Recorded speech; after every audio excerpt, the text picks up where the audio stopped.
everyone was a bit scarred by the the first chatbot experience some years ago. Mm. So I think that'll take a little bit of time for us to all overcome that initial trauma from trying to get things handled. Hello, and welcome to Customer Friendship Conversations, the show where we bring you the latest trends, tools, and insights into delivering customer experience as it's meant to be. I'm Kieran Nolan, and I lead relationship management for Jigsaw. Today, I'm talking to Lauren Klarskov, E-commerce and B2B Manager at momkind. They're an organization that offers care for pregnancy, childbirth, and all the time spent afterwards in motherhood. momkind doesn't just sell parental products. They also foster an entire community with help ranging from articles to online courses. They even have their own momkind podcast. Lauren's originally from California, but she's lived in Copenhagen since 2017, which is where she joined us from today. Hi Lauren, welcome to Customer Friendship Conversations. How are you doing today? I'm good. Thanks for having me. Yeah, thank you so much for taking the time. So Lauren, why don't you give us an introduction to you? Tell us a bit about you and what you do. Yes, of course. I'm Lauren. I'm the e-commerce and B2B manager at momkind. I'm originally from Southern California and I live in Copenhagen now. So far in my career, I started out working for a direct-to-consumer luxury golf brand based in Beverly Hills, and then managed their e-commerce business for some years and made my way over to Copenhagen with my husband, who's Danish. Worked in tech here for a couple years, and then have now made my way back to another direct-to-consumer brand, momkind, which is a brand that makes products for new moms around pregnancy and postpartum and nursing. And I've been there for almost a year now and loving it. And I know, Lauren, from some conversations we've had, you've also been a professional swimmer. Tell us a bit about that. Oh, yeah. So I swam competitively my whole life, and I swam in college for the University of Southern California, USC, in Los Angeles. And yeah, swimming was a super big part of my life from, age 8 until 22 when I stopped. And I think it's probably the thing that has taught me the most in my life, because you just learn so many valuable lessons. It's a team sport, but it's also an individual sport in a lot of ways. So it's really just you, and you have to put in the work, make it happen, persevere. You're trying to improve your times by just tenths of a second and stuff, which can be really frustrating sometimes. But it was also tons of fun. And yeah, I kind of lean on all those lessons I learned. Absolutely. And I know a lot of people, in previous jobs and just through life and travel, I've met a lot of people who are professional or were professional athletes, and really do take that learning and experience into the workplace, which is really, really cool. Are you a swimmer in Copenhagen in the canal? Not the canals. I guess you don't swim in the canals, but in the You actually can. You can Oh, swim in the can you? canals Oh, because wow. they're so clean here. Growing up swimming in Southern California, I was always swimming in outdoor pools. Hmm. So I think part of why I always loved swimming and training and stuff was I was out in the sunshine, and it's a little different experience here in an indoor pool. So I'll jump in the canal in the summer and, swim a little bit, but I'm not so much of a swimmer, sadly, anymore, or at least Okay. at this part of my life. You'll get back into it, I'm sure. So listen, why don't you tell us more about momkind and the products that you guys are selling there? Yeah, of course. So the brand was founded in late 2019, by our founder, Nana. And she kind of started having the idea for Momkind in 2016 when she had her first child. And it really came from, you know, having this idea of what she thought having a baby and motherhood would be like, and what the reality was. And there was just such a big difference between those two things. And, she was left feeling very alone, kind of in this new experience, and struggling and feeling like, why is it not the way it seems to be on social media and Instagram? It's super challenging, and it's not just all positive feelings all the time. It's, you feel happy and sad and grateful and thankful and all at the same time. And it's also a really big thing that your body goes through as a woman. And she felt like no one really prepared her for that either. And there also wasn't really products that helped with postpartum recovery. Childbirth it's a really crazy thing. And when you're pregnant, all the attention is on you. But then it really starts after the baby comes. And then when the baby comes, all the attention is on the baby. And the mom is kind of left with like, oh, okay, I just have to, pull myself together and take care of my baby, but my body is, more or less in shambles and all this sort of stuff. And you're going through so many emotions and trying to get used to this new life while caring for another tiny human being. So she started out making these postpartum care boxes for new moms after birth. So it was products like a wash bottle to use after you go to the bathroom, because a lot of women, I think it's like over 80% of vaginal births you tear during birth. And so you can't just go to the bathroom normally. So, making a wash bottle to help clean yourself after you go to the bathroom, a cold hot pack to use to put in your pants because you're in a lot of pain, different nipple cream and stuff because breastfeeding can be extremely painful. So kind of all of these different products that can help the mom with the postpartum care. And then as well as like one of our hero products are our postpartum panties, which, you're bleeding a lot after you give birth for several days, and these mesh underwear they give you at the hospital are the most awful thing you've ever seen, and you just feel so inhuman. So ours are like black and comfy, and you feel a little more normal in them, and you can wash them and reuse them, and they fit these massive pads you have to use after you give birth. Yeah, so that's how the company was founded, making these postpartum care products. And then it moved more into, okay, what products, can we make for women leading up to the birth, and kind of extend like when we're relevant to our customer base. So then came these belly support leggings, which help.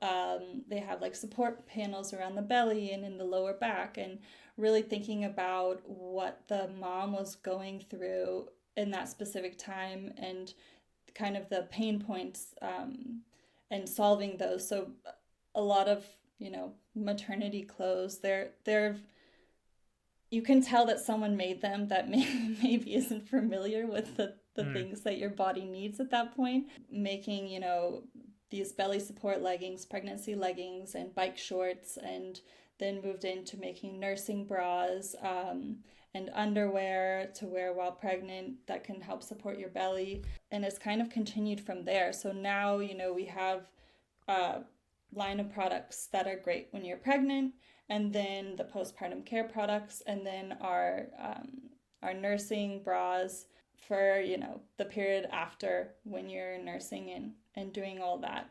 We just launched a new product, our period panties.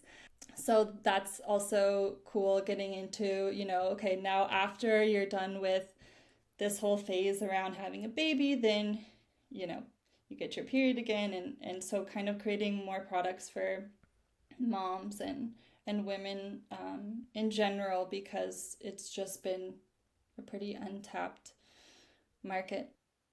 Yeah, Lauren, really amazing. And I love, how passionately you talk about the products and the impact they're obviously having on individuals who are going through pregnancy, childbirth, and the period after that. It sounds to me like your product development is very much not that of like a multinational company, because you mentioned a lot of the products seem like they're designed on the market by somebody who hasn't experienced it. Maybe could you touch a little on how you and the team inform product development? Yeah, of course. So the brand actually started initially with a community that Nana started.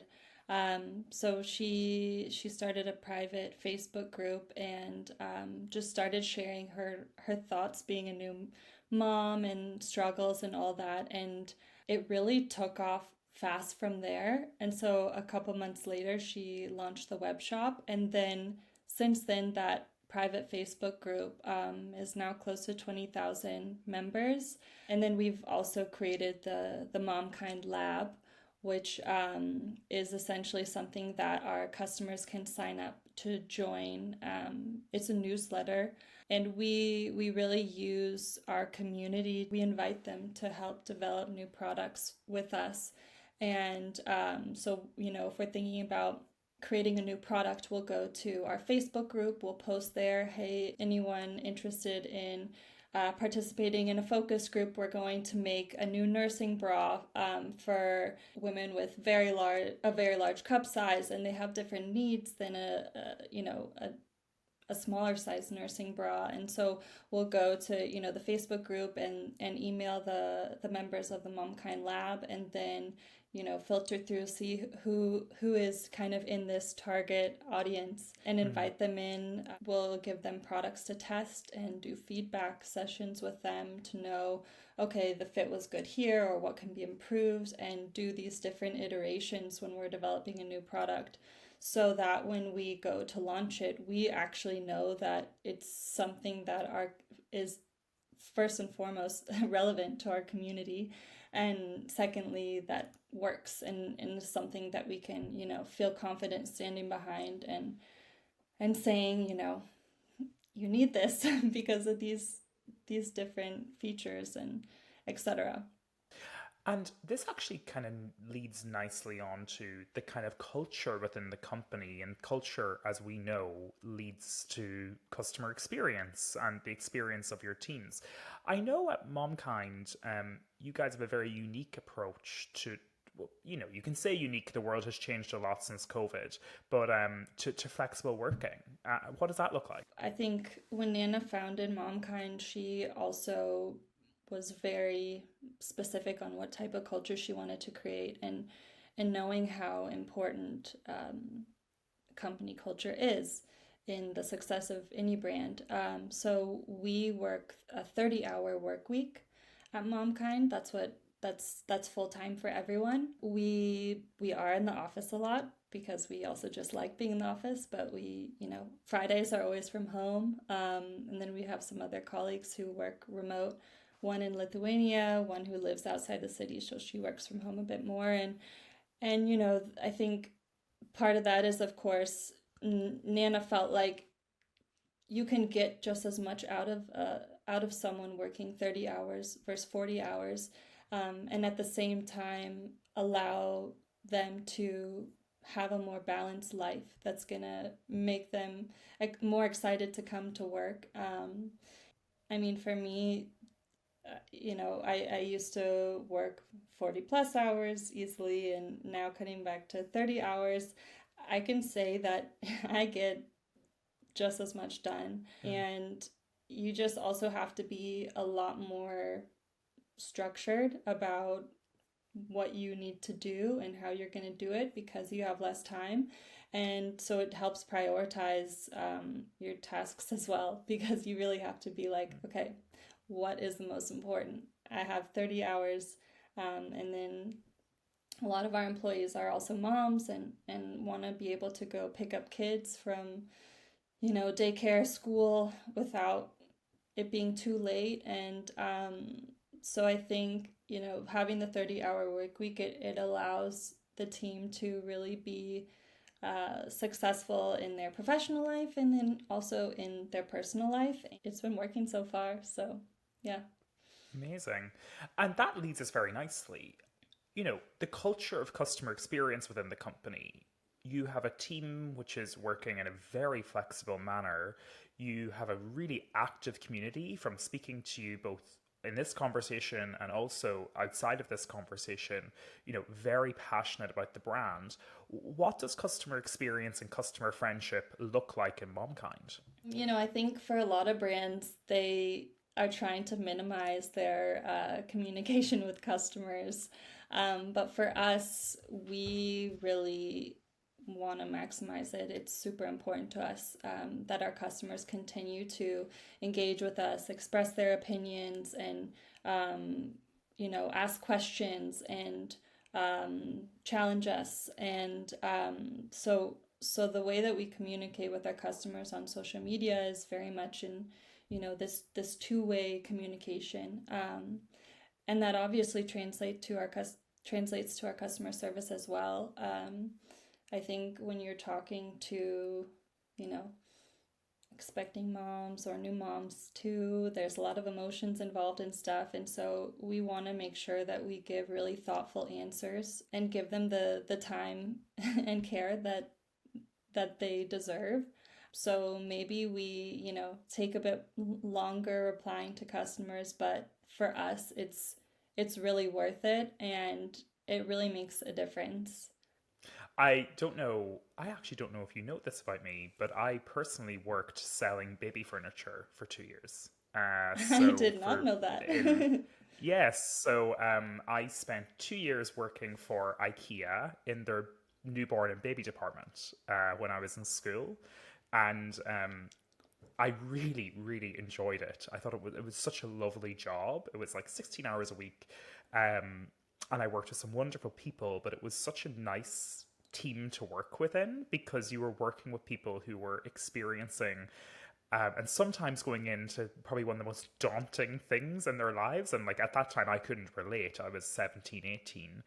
No, I was slightly older actually. But it is an emotive time for a number of reasons, and I even found it with the partners of the people who were having the children or the wider family.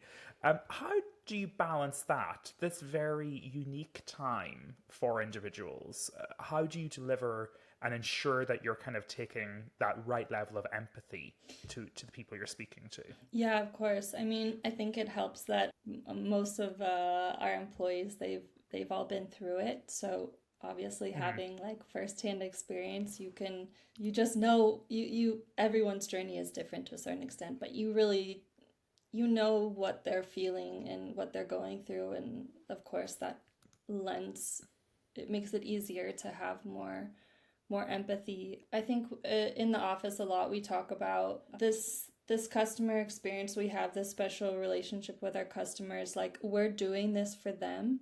So, even though someone might be writing us and we're like, I don't really know, sometimes it's just someone just wanting someone to listen or just feel heard. And I think we talk about that in the office too. Like that's why we're here. This is a community. We're part of it as well. Sometimes writing customers back, like, I hear you, I feel you, and that's all they really need, even if maybe we can't completely solve whatever their problem is. And maybe they're frustrated and it doesn't really have anything to do with us, but they're in such an intense part of their life that I think we just constantly talk about it and understand that it's not everything is personal, and we just try to support them the best we can. And when we spoke a lot about community, and you have a very large community that's Instagram, Facebook, and other ways, your newsletter and everything else. How has the customer experience changed as your brand has changed? So I'm presuming the customer experience in 2019 is very different than today. What way has that changed, and how have you adapted to the curve going up and to the right? So I was a customer of Momkind back in 2021 when I had my daughter. And when I got my order, there was this handwritten card inside. And it was, it was back in a time when Momkind was shipping out all the orders from the office so they could do that. And even up until last year, Nana, our founder's phone number was like still listed on the website and stuff. So we've really tried to keep things, as personal as possible. But of course, last November, our company started growing so much we had to move everything to a warehouse and then ship orders from there. And then also getting so many customer service questions. And we also have a podcast that our community is super engaged with. And there's also always questions that come up from the podcast or feedback and all these kind of different reasons why people were getting in touch with us. It became super apparent that we needed to kind of like structure our customer service a bit different. Also moving, the products to Roskilde and shipping from the warehouse. So we realized, okay, we need a customer service platform that can, help us manage communication on all these different channels and organize it in a way where we know that questions about our podcast is going to go to our podcast producer, and customer service questions are going to be routed to Camilla, who's our head of CX. And we also communicate with influencers through our Instagram account. So also like routing those conversations, making sure that they're going to Odetta, who handles all of our influencer marketing. So we really we have many different types of, things that people are reaching out to us about on all these different platforms. It was super important that we got a tool where we could get organized for real. How has Dixa helped with that? Dixa has helped with that tremendously. I mean, just being able to easily route conversations to the right person, whether they're in marketing, customer service, etc., because we get a mixed bag of all these types of inquiries. And then also with our B2B customers, we have a growing B2B business, and there's a lot of customer service that goes into that. We'll get claims from our B2B customers too, and we can organize all that in Dixa as well, and make sure that the B2B stuff comes to me, also inbound inquiries, etc. Even though we're a small team, we really needed to make sure that the right inquiries and conversations were going to the right person because their needs were vastly different.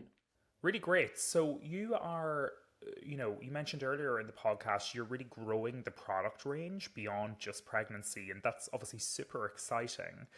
But looking to the future, how are you planning on maintaining, such a high level and high bar of customer service? As I know you're expanding your product range, you're likely looking at new markets.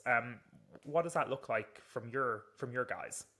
As you mentioned, we're continuing to develop new products and also iterate on existing products. So I think this next phase for us is really about getting more data driven and finding ways to, use all of this data we get from talking to our customers, whether it be customer service or messages elsewhere, or even in person. We have events as well, like in-person interactions with customers, finding good ways to work with all of this data that we're collecting to make informed decisions about, okay, we know that this many customers are having an issue with this specific size of our nursing bra. Maybe we need to look into it and make some improvements or adjust our sizing chart, etc. And paying a lot of attention when we launch a new product, what that initial feedback is from customers,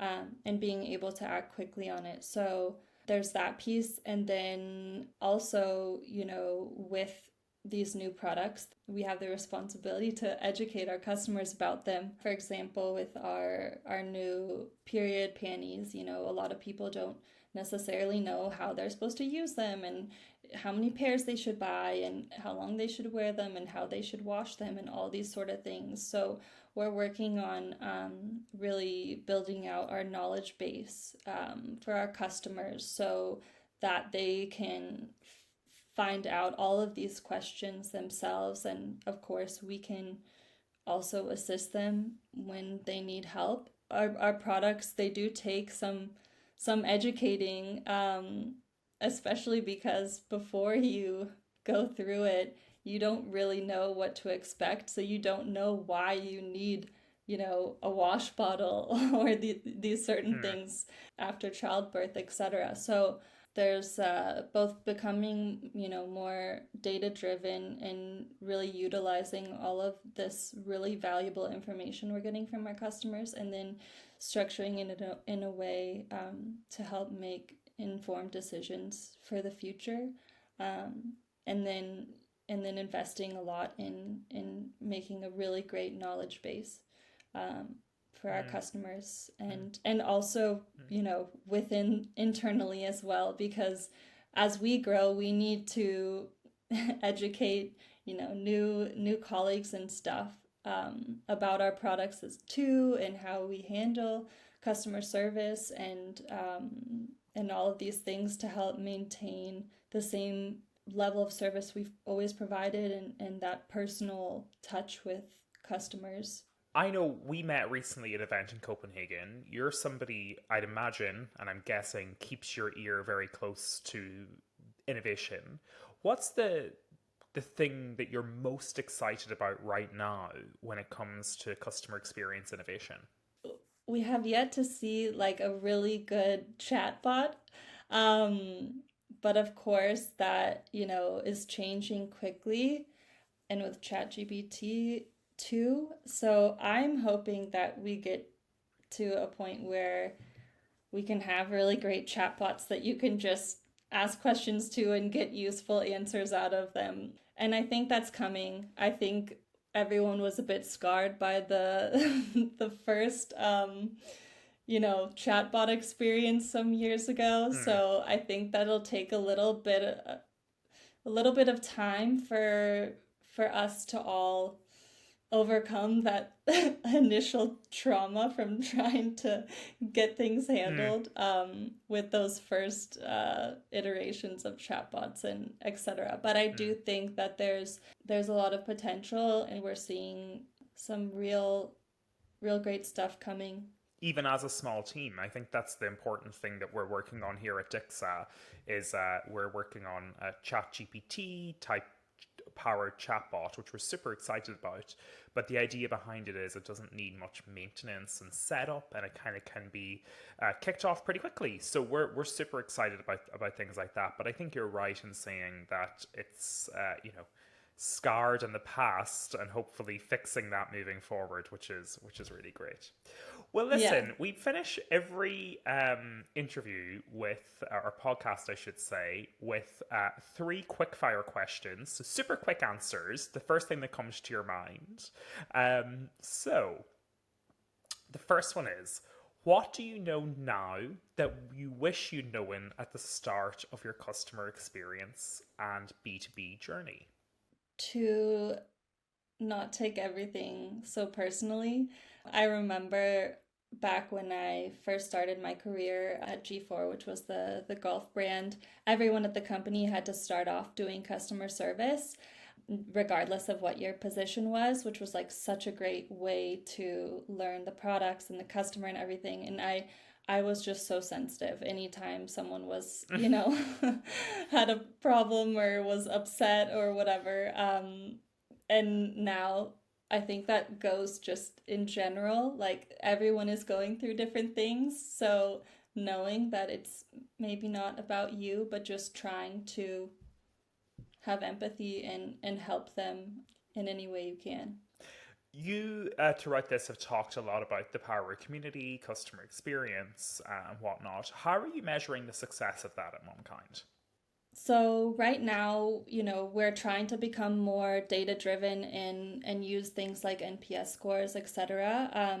But in the meantime, we really look closely at our customer reviews, and also just the general feedback we get talking to our customers. Since we're a small team, we can kind of feel when customers are generally happy or when they start to get frustrated with, I don't know, maybe our response time, etc. Because we're small enough, we can still kind of gauge that stuff just ourselves in the office. We always want to respond to customers as quickly as we can, but also in a way that's thoughtful and that provides them with the level of care that they deserve and they expect. Final one. Given that you're so good at exceptional customer experience and managing a very active community, what is your number one tip for other companies and organizations to get to as good as you are? I think just always keeping in mind that you're really nothing without your customers. We're lucky where it comes really naturally for us with the products that we make. They're so personal, but the reason why you exist as a business is because of your customers. So if you're not meeting their expectations and they're not happy, then that's it. That's the most important thing. So always trying to keep that in mind. Lauren, thank you so much for joining us. Really, really enjoyed that conversation. Amazing product. You guys are doing amazing work there, and very excited to see where things continue to go at Momkind. Yes, thank you so much for having me. This was super fun. Thanks for listening to today's episode of Customer Friendship Conversations. If you've enjoyed the show, then make sure you're following us on your podcast platform of choice. It means that you'll get notified each time we release a new episode, so you won't miss out on any of the other amazing customer friendship heroes we'll be showcasing in the coming months. Of course, a rating or review is a huge help to the show, so we always massively appreciate those as well. And if you're interested in learning more about customer friendship, then head to Dixa.com to discover everything you want to know about customer experience as it's meant to be. I'm Kieran Nolan, and once again, thank you to Lauren for pacifying our curiosity and helping us crib together this fantastic episode.